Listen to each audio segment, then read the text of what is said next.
10 young people shot at a party. A 16-year-old girl killed. 6 guns found at the scene. No one arrested.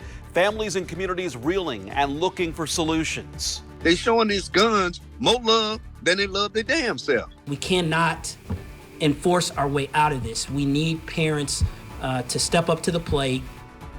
Now at 6, we start with the latest from IMPD as investigators search for more than one person who they believe opened fire at that late-night party. WRTV's Adam Shum shows us what we know so far and one man's message after his grandson was injured. I can see it in your eyes. This is hard, huh?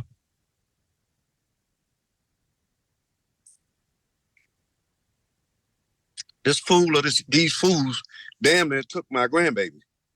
And I hate that this young lady lost her life over some stupidity. Chicago community activist Andrew Holmes says he can't find the words. He says his 16-year-old grandson, Terrell Sword, was one of the people injured in this weekend's mass shooting. He knows the pain firsthand. It looks like it was just about the same time that I got the call by my daughter when she was fatally shot and killed. So, that just brought chills. Police were called to this business park near 65th and Binford on Indy's north side early Sunday morning. Officers say there was an underage party with people using drugs. They say there were more than 100 people there, and at one point, shots rang out. We have multiple people shot and shots fired. They're actively shooting. There's going to be one critical laying in the doorway, possibly shot in the head. In total, investigators say 10 people were shot. One was a 16-year-old girl who was killed. The others range in age from 16 to 21. This party, this unauthorized function, this unauthorized party generated by Snapchat. Police also say the promoter was using Cash App to collect money for the party and believe there was more than one person firing the shots. This is unnecessary. A 16-year-old is dead because of, people were promoting on social media. They show up and things turn violent. And that's just unacceptable. More than 100 officers responded to the scene. When the dust settled, police say they found 6 guns and a number of shell casings. Police working to determine where the guns came from. Who raised you with hatred and no love? And that's the problem. They showing these guns more love than they love their damn self. Now, police say they're urging anyone with information on this weekend's incident to give them or Crime Stoppers a call. That number is 317-262-TIPS. In Indianapolis, Adam Shums, WRTV.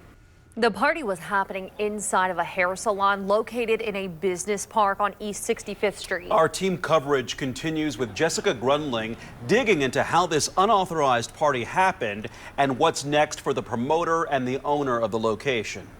Monday morning, the entrance to 5168 East 65th Street is boarded up, a bullet hole in the window.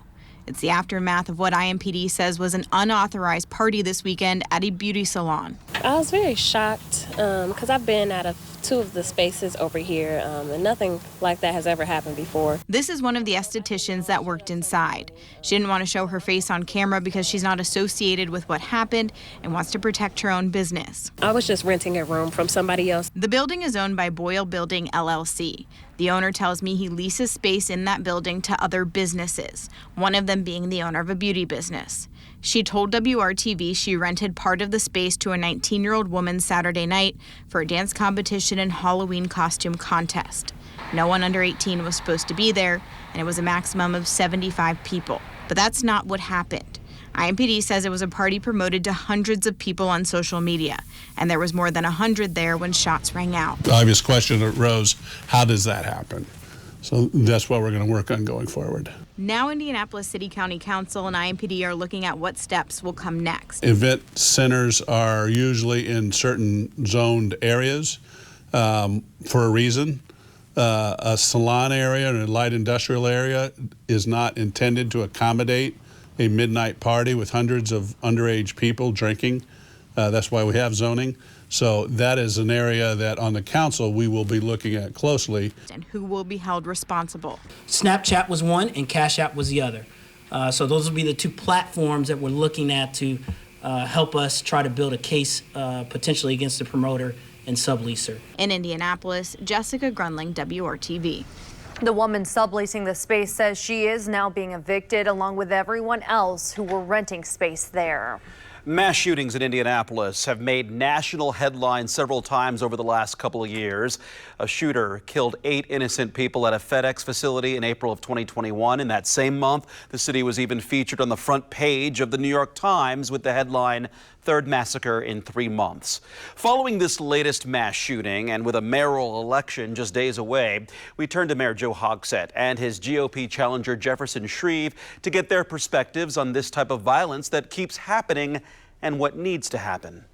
The mayor doesn't directly control every aspect of the public safety ecosystem, but he or she has to use their voice, their seat from the 25th floor to provide for the safety of the citizens. I know what I know what I don't know, but I know that as an executive, I've got to have that civilian executive talent as a public safety director that lives and breathes this subject matter and is going to work arm in arm with me and our chief and Chief Malone and our EMS director to move down some of these appalling metrics that we have suffered through for 4 years now.